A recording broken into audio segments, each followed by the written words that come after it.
And please speak to the speaker. Okay. Hello once again. Thank you everyone for joining us for today's Cultural Immersion Series.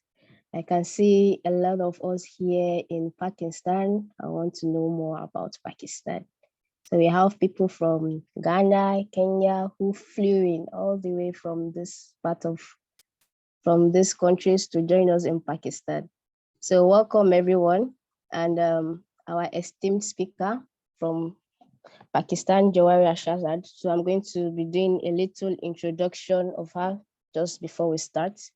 So Jawaria is a biotechnology graduate from Pakistan. She graduated in 2019 with a bachelor's degree from the University of Karachi, having worked as a research associate at a local research facility to find a potential treatment through natural means for liver cancer. She is currently looking for new opportunities where she can help her community grow. She has worked towards educating local children because she believes that education empowers the people to be able to help themselves in the future and in turn their community as well. As a board member, she's a WMI Global Advisory Board member. She wants to work towards a successful mentorship program that will help students achieve her goals. So everyone join me as we welcome Ms. Jawaria Shahzad. So Jawaria, over to you now. It's a pleasure to have you here with us. So please take us through all there is to know about Pakistan. Thank you, Mariam. So you can share your screen now.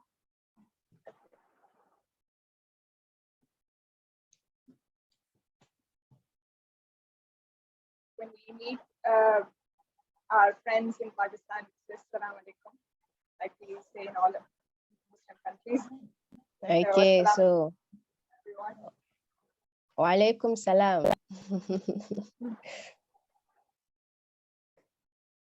Okay, so note that everyone. So the greeting in Pakistan is Assalamu alaikum, and you answer Wa alaikum salam. That's peace be upon you, right? Yeah. And then on to you too.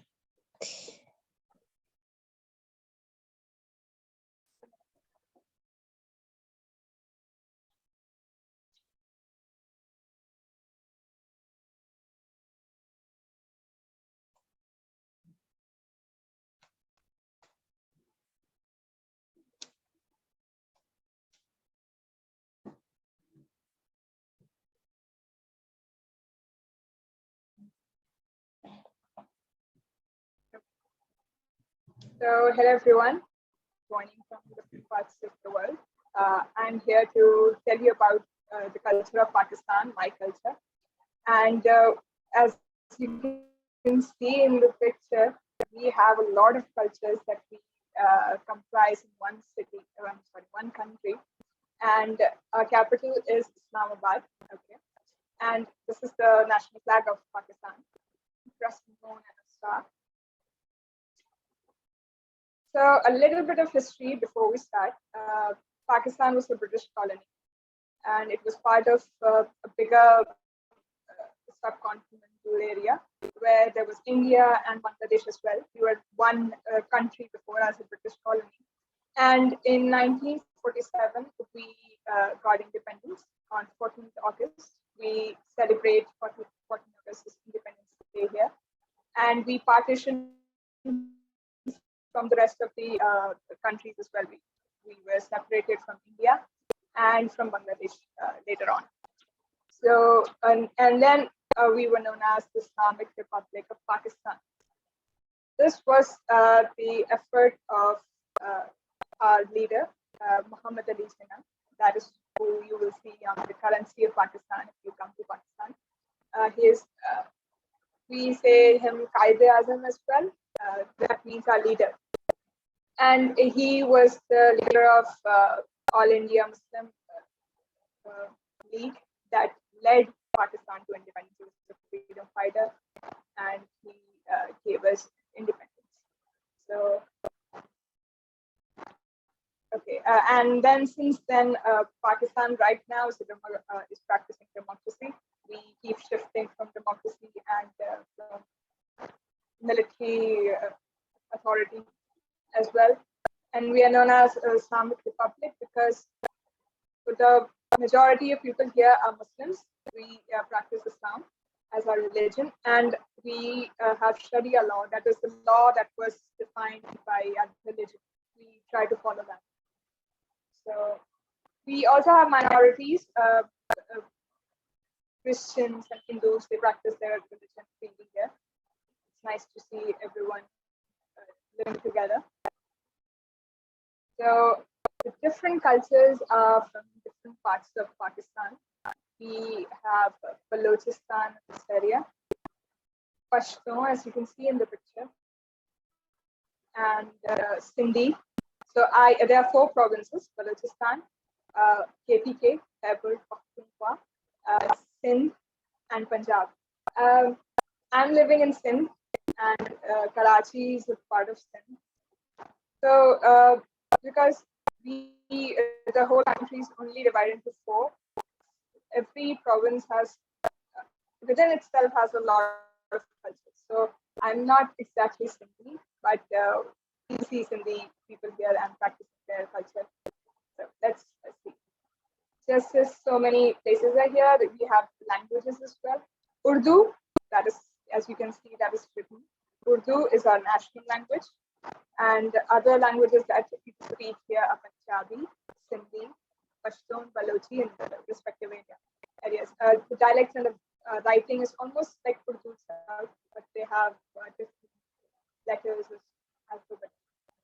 Urdu. Urdu will also look a lot like Arabic, so we share the roots from there. Let's talk about the food of Pakistan.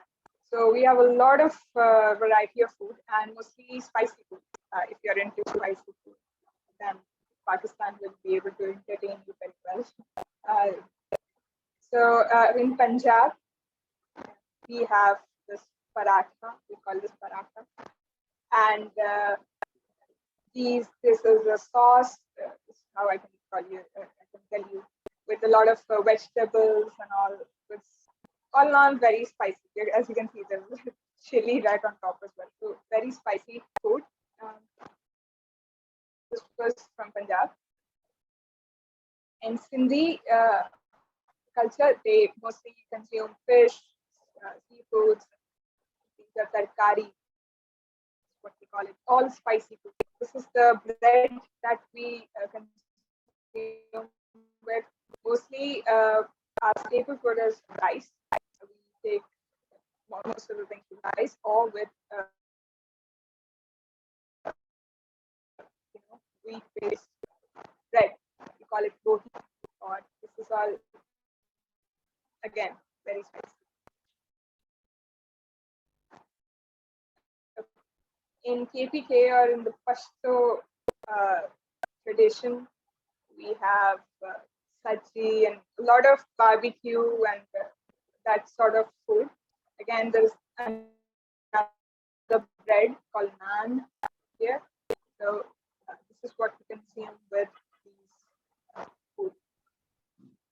Balochistan is famous for providing us with a lot of. Hello, Jawaria. Hello? Sorry to interrupt. Yeah. Can you go back to the previous slide? I want to ask something. Yeah. Sure.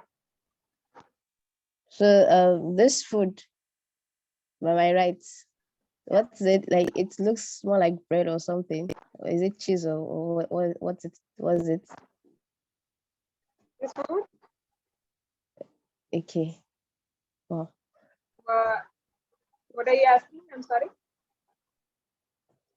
No, I was asking like, yeah, hello, can you hear me? Yes. Yeah, it looks very yummy. Well, looking at it, it looks more like a dough, like a bread or something. So I was trying to clarify, like, which is it? Yeah, it's a bread. I said Okay. it's naan. We Oh, okay. actually bake it in ovens made of stone ovens, and we put that in and Awesome. bake it. These are called naans. Naan. Wow, nice. Jawaria, is the other one kebab I'm seeing? Yeah, Mariam, it kebab. looks like kebab. That's kebab. Yeah, Eh, we call it kebab too. Any Oh, barbecue okay. based food, we call it kebab. Nice. That's awesome. We call it kebab here in Africa too. And this is saji. So they cook the whole animal and they wrap it up in a cloth, bury it in the ground, and there's where they heat it, and that's how it gets cooked. It's filled with a lot of dry fruits, a lot of things. There's a filling inside of the animal, a goat or a cow, usually a goat because it's a smaller animal, and they cook it whole. And that's how they consume it in Balochistan. Um, uh, and also they have Balochistan is famous for giving us a lot of dry fruits and pulses. So that's what they consume as well. As you can see, these are Balochi people and their turbans are very iconic as we call it. Yeah, can see that. They have a lot of folds. Oh my God. Awesome. Okay, so normally these were cultural foods. So normally what we consume is what is famous about Pakistan is biryani. This rice-based food that you can see that is called biryani, and biryani is cooked with any meat, and it is spicy and herby rice. It's very tasty, and everyone is crazy about biryani. If you ask anyone what's your favorite food, they'll always say biryani. So if Nice. you come to Pakistan, definitely try biryani. Awesome. Isaac, I see what I'm saying here. Why does it look like Nigerian jollof? Yes, I was about saying same too. It looks like Nigerian jollof. It looks yummy, by the way. Oh, okay. Yeah, Go on, very true. Jawaria. Sorry for cutting you short. Again, this is naan. Again, this is a different kind. We have a lot of kinds of breads that we consume with, gravy-based food. This is a korma that you can see. This saucy, meaty korma. And actually, I put on my favorite foods here, and this is my favorite korma. Is my favorite, and again, spicy and with some kind of protein there, any meat, goat or beef or anything. And we consume this saucy based food with naan, with bread, and rice alone. That is our way of consuming biryani and korma. You do have to try these when you come here. And sweets. Again, Pakistan is famous for its very long list of sweets, very long variety. But among them, I really like this is called gulab jamun, and gulab jamun is famous here, and you'll find a lot of variety of this as well. And jalebi, this curly fried, it's a sweet. So if you come here, you will love jalebi and gulab jamun as well. Okay. And now I wanted to show you the different dresses of our different provinces. So in Sindh, in my province, we have a famous item of clothing known as ajrak. Ajrak is the print. This is hand printed. They print with their own hand. That is, they use stencils made of wood, and they print this entire big shawl that they wear around them, and it's called ajrak. Nice. This I is can see famous you're about. wearing. Sorry, I can see you're wearing one Sorry, I yourself. didn't Like, catch which is it? that. I didn't catch that. Yeah, like I can see you're wearing like one of your cultural dresses or traditional dresses. Yes. Like which is Yeah. yeah. This is just, there's no name for it. It's just traditional. This is what I made for my Eid festival that I'll talk about later. So I thought of wearing it now. Wow. And as you can see, Awesome. the women have this kind of mirror they have a lot of mirrors in their dresses and very colorful. All the dresses are very colorful. So this is Sindh and this is Punjab. Punjab is also in India because we have partition there. So part of Punjab is also India, and they have similar culture, similar dressing. So you would have seen this if you would have watched Bollywood movies. You would have seen this. So Punjabis again a lot very colorful dresses, and their trousers are not just simple trousers. They have a lot of folds. Even in their normal dressing, normal days, they wear these colorful dresses. It's nice to see that. And they have a lot of festivals. Balochi, again, so they have this thread-based embroidery dresses, again, very colorful. They have a distinguished way of wearing the headgears, as you can see, as I showed in the last picture when I was telling about the food. The turban they wear is their speciality. So it has a lot of folds. It looks good. And then the Pashto, the KPK province. So these are the headgear that they wear. That is specific to them. And the men wear this kind of waistcoat. So this is the embroidery is exactly like this for everyone. Same. And they have mirrors, little mirrors in that embroidery. So it looks beautiful and specific to Pashto culture. You will see that Pashto men wearing this, and women would wear frocks of that kind. Kashmiri, a part of Kashmir is also in Pakistan, and they have this specific way of wearing the head jewelry and wrapping their scarves as like that behind. So that is specific to Kashmir. You'll see them wearing like that because it's very cold there. They have long dresses. Yeah, they usually wear the jewelry in silverware. And normally, what is famous about Pakistan's national or traditional clothes, if they say not specific to one culture, that would be shalwar kameez. Shalwar is the trousers, as you can see, and the kameez is what we call to the shirt. Shirt is long, covering up to the knee for both men and women. Women wear a dupatta as well, like this. And dupatta is what a shawl. They cover themselves with a shawl, and so this is specific to Pakistan. Their traditional clothes, shalwar, and men too wear shalwar.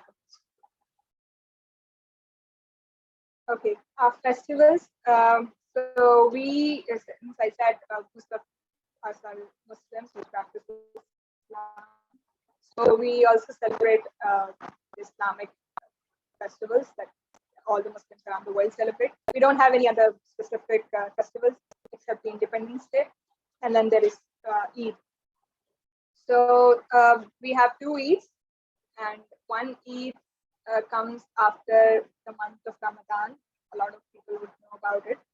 For an entire month, we fast from dawn to dusk, and after that 1 month of fasting, we celebrate the festival of Eid.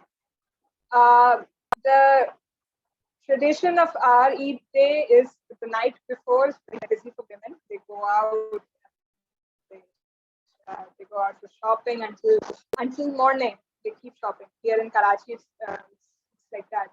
The entire night they go on shopping, bangles, jewelry, and clothes, and they get mehendi as well, henna.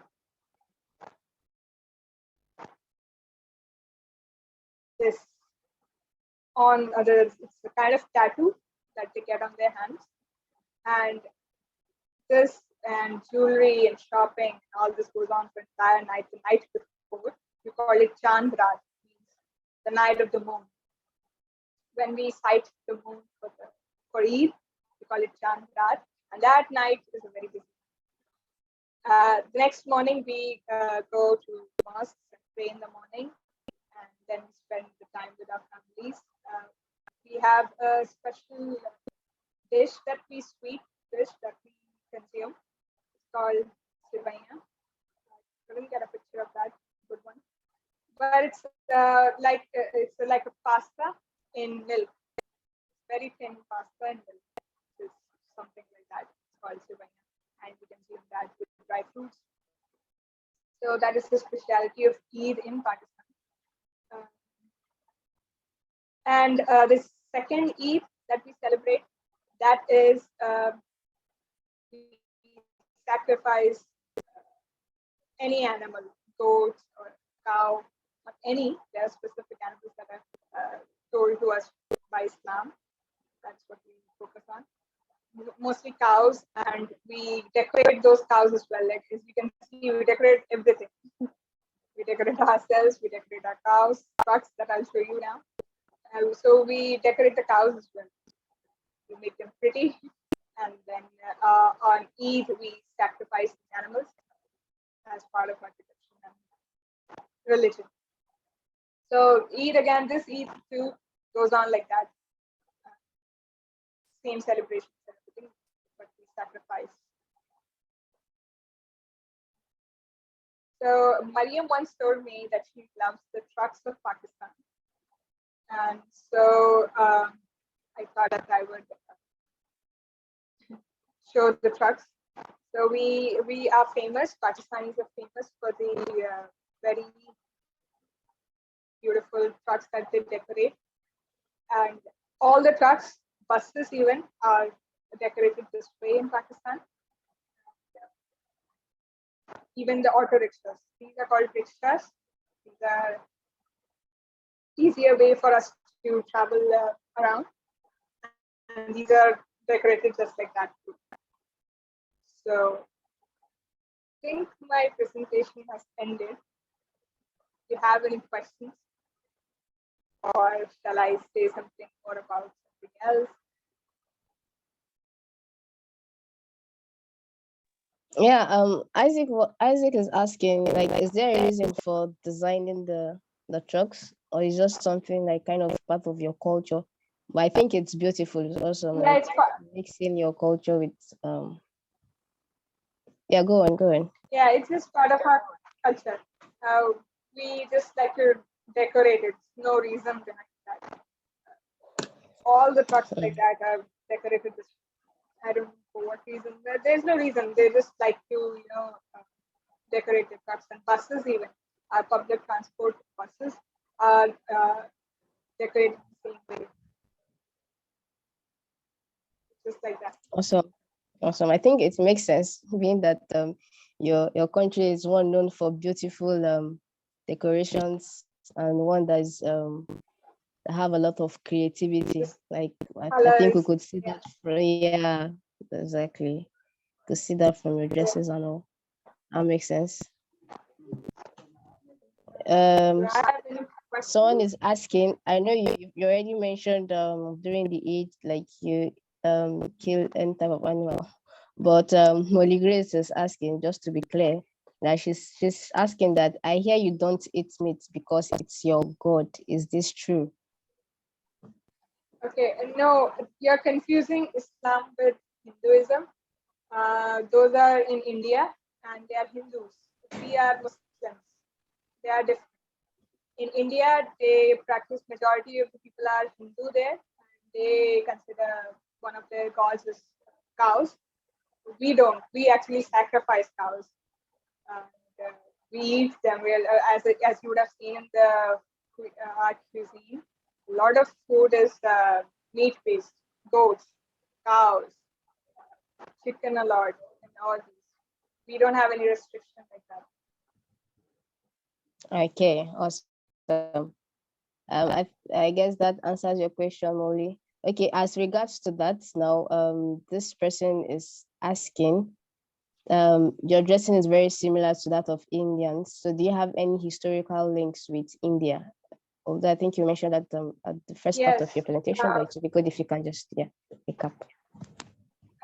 Like, so, as I said, we were the subcontinent. The Asian subcontinent was one country. India, Pakistan, Bangladesh. We were all just one British colony. We were ruled by the British, and then in 1947 we got independence from England, and we also got partition from India. We separated from India. We were a part of a lot of our cultural background is similar to India's. That is the reason, because we were a part of India before. But now we are separate. We are different, two different countries. Okay, awesome. So, Abdul Kuruma is asking, is the fashionable way of designing things not making life difficult to live in Pakistan?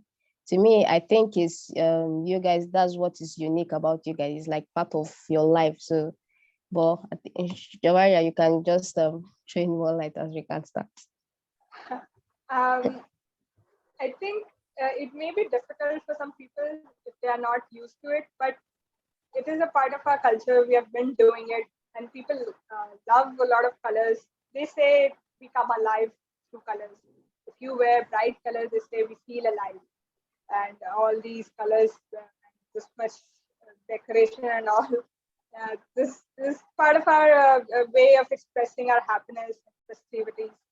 So it's not expensive, and people are, skilled in this. This is traditional skills. These are they are skilled in this work. They do this for their livelihood. It's very famous, and the handwork is very famous and very expensive as well around the world. People love it. People like to wear it. So for some people, it may look like a lot of work, but to look good, people do a lot of things, right? So, yeah. Exactly, that's true.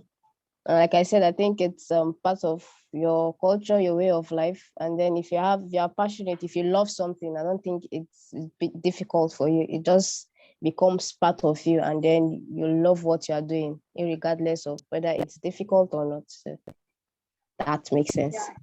So okay, Bonnie Mac, another question from Bonnie Mac. Okay, he's asking about traditional marriages. I think he's thinking about marrying a Pakistani woman. Well, let's see. It says, you have talked about festivals in Pakistan. I would love to appreciate how you conduct traditional marriages in Pakistan. Bonnie Mark, you have to affirm to us if you have someone in mind that you want to get married to.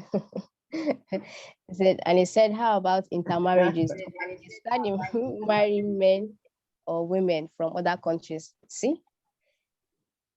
So, I think there's a hidden agenda here, but okay. I should have included a picture of Pakistani wedding. They again, Pakistani brides. They wear somewhat this color, reddish, maroonish color. All the brides will wear this kind of dress, and it is heavily embroidered. If you see that dress, you would say how much hard work has gone into it, hours and hours, and it's very expensive too. And they have mehendi on, they have a lot of jewelry on. So brides it's a lot of work, and it's very beautiful. They look very beautiful. Men again, like any other culture, they don't do a lot. They just wear shalwar kameez as normal dressing, and that's it. Or so we have a wedding day and a reception day. We have 2 days we get married. And the reception, in the wedding day, we have a nikah. Nikah is in Islam. It's a contract between the man and the woman to become wife and husband. So it's a contract. We call it nikah. Okay, so that is on the wedding day. And on walima, the reception, and everyone comes, congratulates the new couple. And again, it's not a lot of cultures do a lot of festivities during weddings as well. There is songs and musical instruments, whole functions like that. We don't conduct like that. Like in my culture, we just have 2-day celebration. That's it. Awesome. So Bonnie is also asking, do you guys allow intermarriages like between a Pakistan and someone from another country? Like Bonnie is from Uganda, so would they allow a marriage between Bonnie and a Pakistani woman? Yes, it actually depends, but in Islam, we prefer Muslims, and if they are Muslims, it doesn't matter which country they are from. We have people married from everywhere, from all around the world.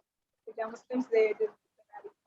I have in my own family, I have people from married to Canada, from different places. It doesn't matter. We don't have any such problems like that, but we prefer Muslims so that it's easier to practice there. Right? Awesome. That makes sense. Okay. So Muhammad Ibrahim is asking, how do you come about those beautiful colors traditionally? How do we what? How do you come about those beautiful colors? Like, I don't know. I think he's trying to ask, like, how do you guys have that distance to be able to mix the different colors and make it all beautiful and inviting and all? Okay, so this is centuries old. So what we have told from Indus Valley civilization. Since then, these colors and these specific patterns are being practiced, and embroidery. These are being practiced for a lot of centuries. That what we have been told. So I don't think they come up with these now. Uh, these are very old. It's been practiced it's been practiced. That's how we are wearing it and making it. But I don't know how to say about how they mix colors. They mix all the colors. You wouldn't miss out any color from a lot of cultures. Yeah, In Ajrak, there is a specific color combination, but otherwise, all the colors are mixed together. yeah, I think that makes sense. If you're doing an artwork, anything as regards to art, the artist is very skilled as regards to mixing colors and all. So I think that should be like innate in the Pakistani people. So Yeah. that makes sense. Families Okay, so transfer the skill to their own generations. It's a generational skill. okay, nice. That's nice. Okay, Com Charlotte is saying that he has always known Pakistan for war, but today he has another beautiful picture of it, and that's awesome. I'm happy about that. So he says, I wish to find out if there is still war in Pakistan. War? There is no war in Pakistan right now. You mean war, right? Yes, that was yes, war like fighting. No, we are not fighting. There is a disputed area. Kashmir is a disputed area. We don't know. Pakistan says it is Pakistan's, and India says it's India's. Oh. That is one area of dispute. But otherwise, we lead peaceful lives. Don't trust the media. They show a lot of things, but it's not like that. We lead peaceful lives. Okay. Yeah, awesome. And that's another good thing we invited you. So we'll have first-hand information, which is nice. So there you have it, Kum. There is nothing like war in Pakistan. So whatever you've heard, out with it. So okay, we have a lot of marriage questions here since these people are interested in marrying someone from Pakistan. So Wally Grace is interested in who pays the bride price. Is it What is that? Yes, Molly Grace is asking who pays the bride price for the nikah, the marriage Okay. rights. Yeah. Who pays the bride price? Okay. Do you mean so? There is in Islam there is this price that the husband, not price exactly. There's a amount that the husband has to give to bride. Exactly. And yeah, right. And yeah, there is a culture here that we don't support.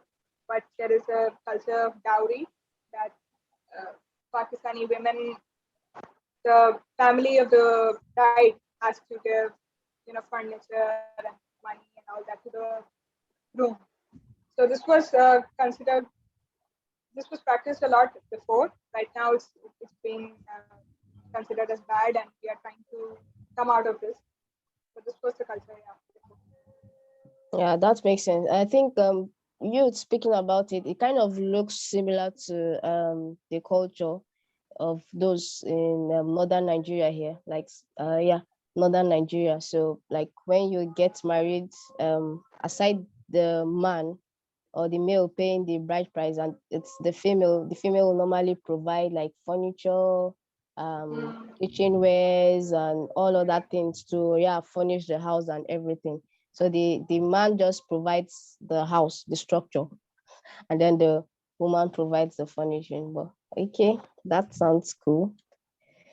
Thanks for that. Any other questions? Okay, someone said would like to know about the Pakistani rice. I know you showed us a picture earlier and it looked very yummy and spicy and all that. So can you just briefly tell us like how that is done? Okay, so it's my favorite as well. It's everyone's favorite in Pakistan.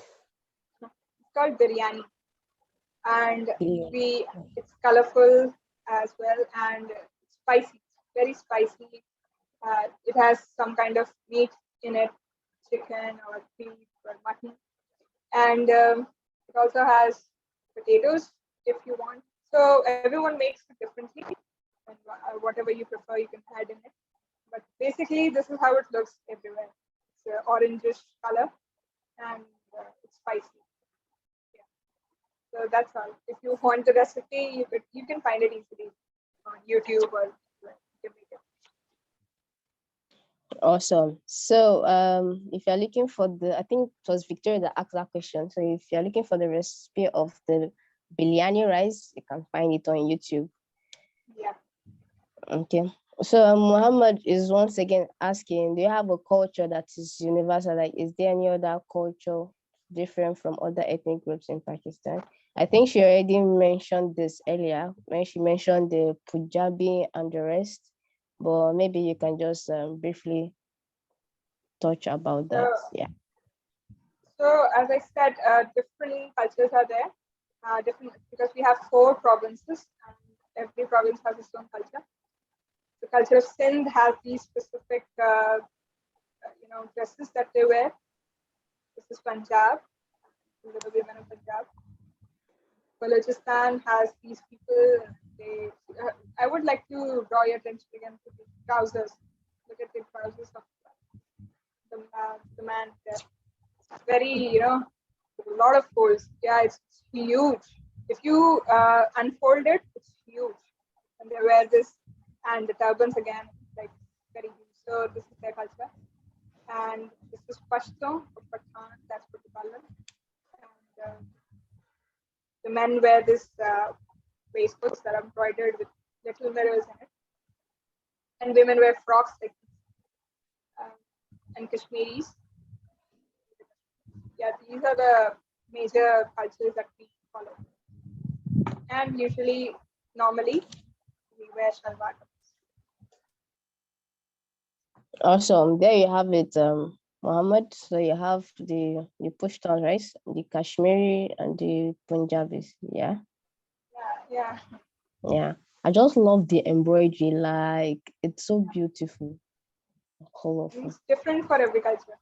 So what I'm curious about is I know you mentioned earlier like for the bride because there's a whole lot of work that goes into the bridal dress and then the henna design and everything. Yeah. So give or take like how many hours like do you guys spend in preparing the bride for the ceremony? The bride's dress and all gets very different. Tailor and all embroidery that takes months actually, months before they have to start their preparation. And for the makeup and henna and jewelry and all that, since the morning she starts and evening in the evening they have the ceremony. It takes the whole day, yeah.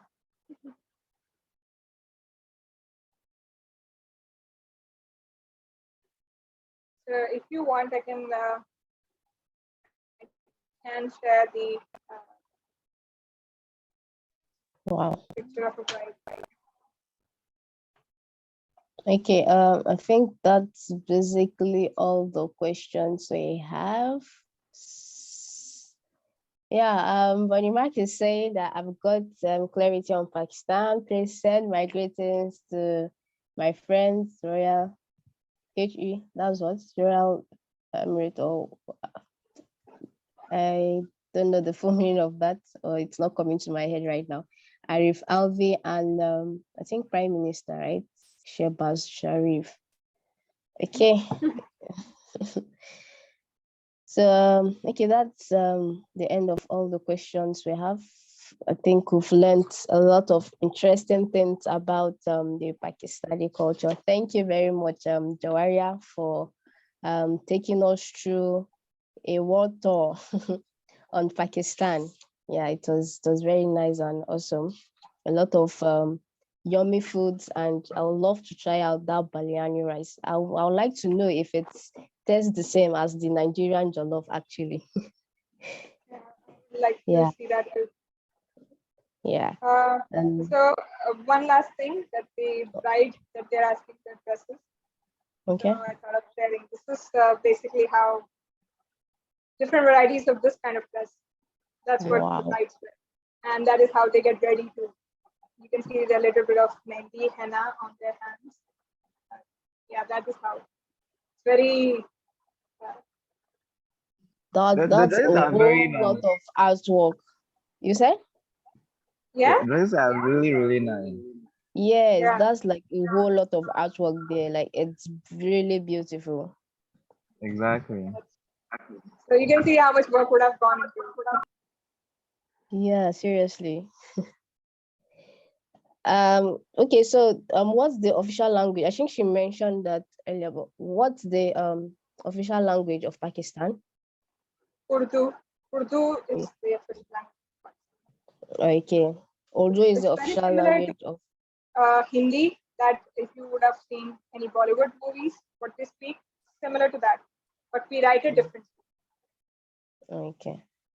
And you said the greeting, it's Assalamu alaikum, right? Yes. Yeah, but it's Arabic, right? So it doesn't matter, but it works. Okay. Yeah, Okay. it works in all Muslim nations. That's how they say Assalamu alaikum. Okay. So so in Urdu now, if I want to say how are you? How do I say that in Urdu? We say aap kaise hain? Come again? Aap kaise hain? How are you? Jason Hen. How are you? Kaise? Awesome, awesome, awesome. So thank you very much, Jawaria. I think we've come to the end of the session. But before we leave, we have a short presentation from the Educate Your Own executive. Isaac is going to facilitate that. So Isaac, over to you. Yes, Mariam, thank you very much. But before that, let me commend Jawaria for a brilliant presentation. I must say I've really learned a lot from Pakistan. It's more or less I'm in Pakistan because I know their food, their dress, their culture. I know they were once ruled by the British, but they had their independence on the 14th of August, making them an Islamic Republic of Pakistan. I've learned a lot. I must once again commend Jawaria for that brilliant presentation. Yeah, so we have personnel from the Educate Your Own coming to tell us something brief about Educate Your Own. So briefly, without wasting much time, I think they sent a rep. I don't know if Mark is going to speak on behalf of them.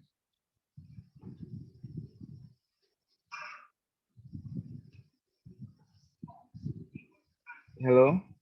Okay, first we need to know, is it who is speaking on behalf of them? Okay, Paul will Okay, present. so Paul, yeah, yeah.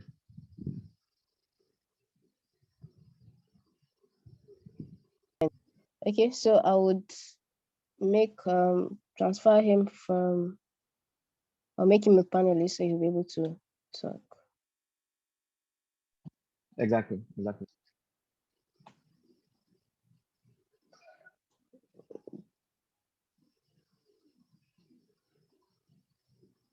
I'm saying 3 Paul here. Okay, well, that's fine. It's loading. I think we'll have to wait a little, give some few minutes for it to.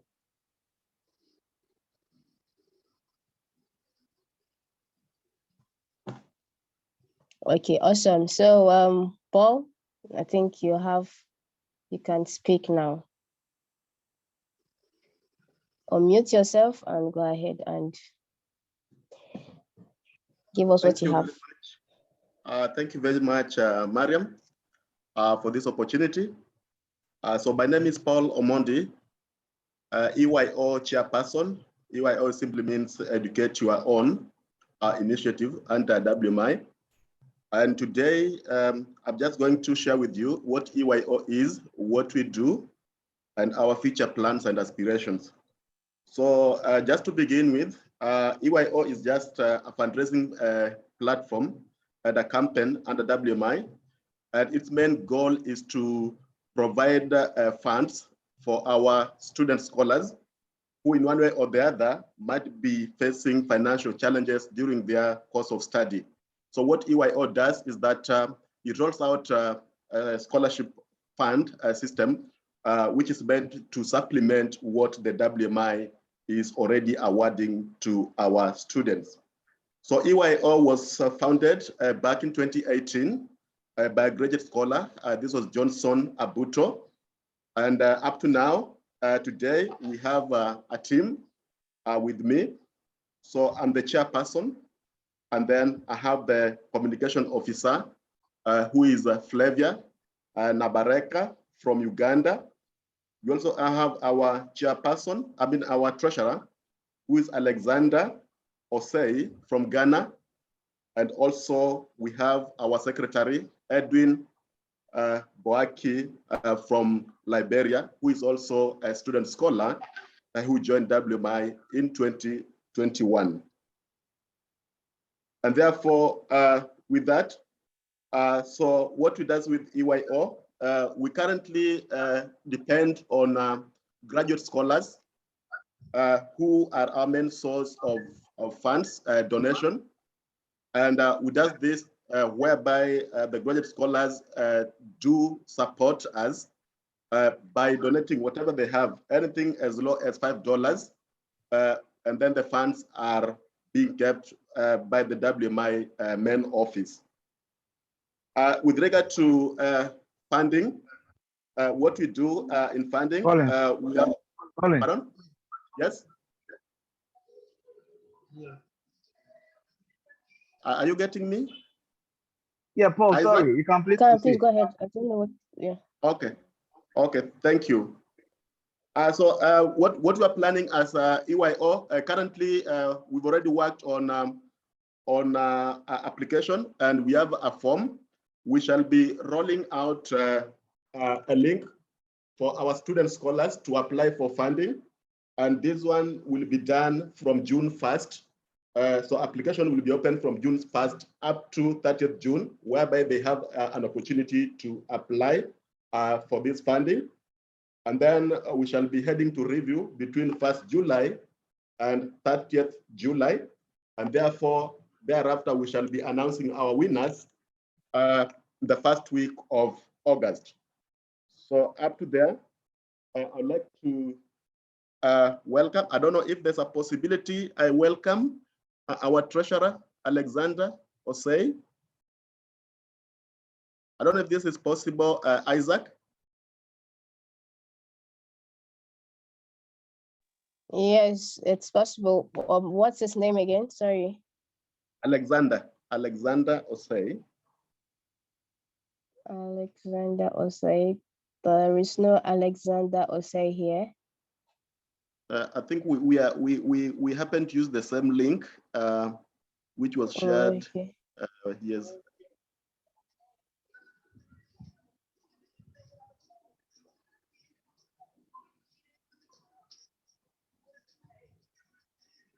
You'll have to give some few more minutes to.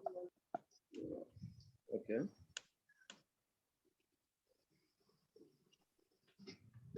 Yeah, so Paul, I sent the link to Joyce. I don't know if she shared with you. Yes, we tried the link, but unfortunately it couldn't allow us to join. So I had to use my email address to join. Wow. Yeah, that's why sent her 2 links. That's why you are seeing Paul Owora along the way. Oh, okay. Okay, Paul, I couldn't find, it didn't work. I clicked on problem. this, but it didn't work. So yeah. Okay, there's no problem. Let me just finish with that, with the entire presentation. So with regard to finance, this was supposed to be presented by Alexander, but then I will do it here. From 2018 up to today, EYO has managed to receive $380 from our donors. These are majorly the graduate scholars. And against our budget of $2,250, the money that we require per year. Therefore, this is a call that EYO still needs the support from each of us, especially the graduate scholars, to ensure that we reach the goal of supporting at least 5 student scholars each year. And what we can do, I want to clarify something. So yes, when you said supporting student scholars, so that is aside the normal WMI scholarship award that's been presented to the scholar, right?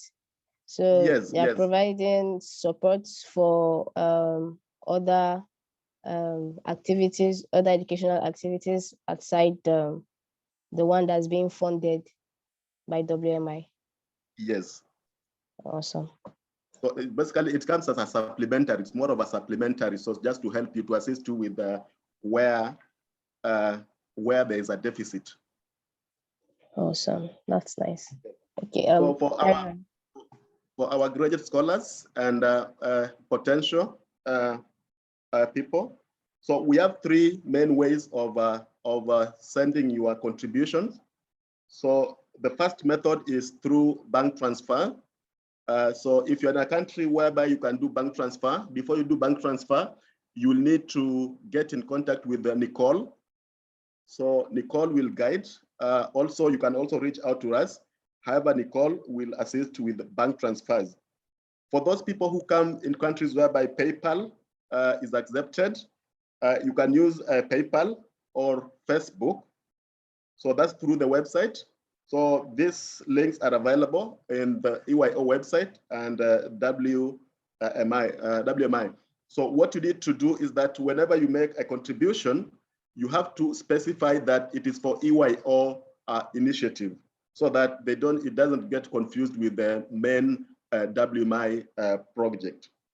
And also for those people, for the scholars within East Africa, you can send the money. If you do a mobile money transfer, you can send money to the chairperson, that is me, via M-Pesa, which is a mobile money transfer platform. And also for those in West Africa, you can get in contact with Alexander Osei through mobile money transfers. Okay, awesome. So is that all for the presentation? Pardon? Is that all for the presentation? No, I'm just finishing the last part. So okay, we are planning through the office of our communication office headed by Flavia Nabareka from Uganda. We are planning to launch a fundraising campaign in the month of June. And this one will share the details in our social media. That is both the Facebook, the WhatsApp, the Instagram, the Telegram. just across the platforms. Otherwise, my biggest call is that we come together and we support EYO. It is scholars for scholars.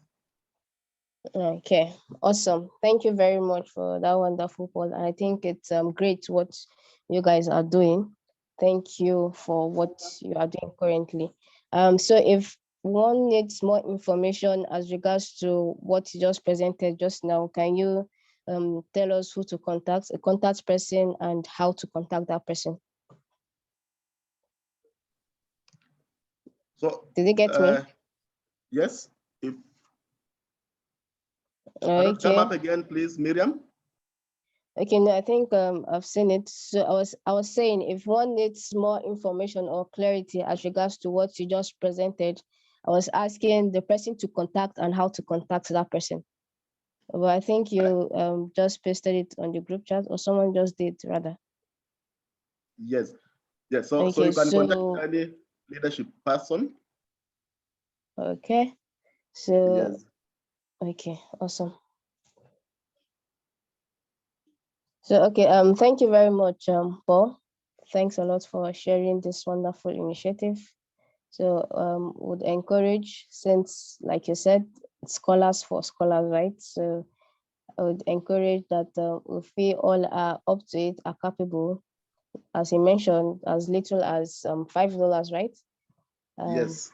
Yes, so we can help one another by donating to the Educate Your Own initiative. So thank you so much once again. Thank you so much for the platform. Okay, Isa, I see you are just joining. Okay, we are actually done already. We have finished our tour for Pakistan, but I think the recording is going to be shared. And so when that is done, it's the link to the recording will be shared on the WMI family group chat. So you have the opportunity to go over it once again. Trust me, there were a lot of interesting and beautiful things during this thing. Jawaria did justice to it. She was a great tourist. So you can get whatever thing or information you need on the recording when it's ready. Once again, Jawaria, thank you so much for taking us through your beautiful culture. I would say it's beautiful, it's awesome. Everything from your dressing to the food and all. So, Mariam, yeah. I think I have another country to visit now aside Nigeria. So from Nigeria, I'll be going to Pakistan. To Pakistan, And don't I'm worry. sure Also, Jawaria will host me very well then. yeah, that makes sense. So when you come to Nigeria, then we'll move together, you and I, to Pakistan. Absolutely. Absolutely. I'm moving straight from Nigeria to Pakistan. Great, yeah, Thank you. Yeah. So once again, thank you so much, everyone, for joining us for today's Cultural Immersion Series. So so enjoy the rest of your weekend, and bye. All right. Bye. Bye. Bye-bye. Hmm.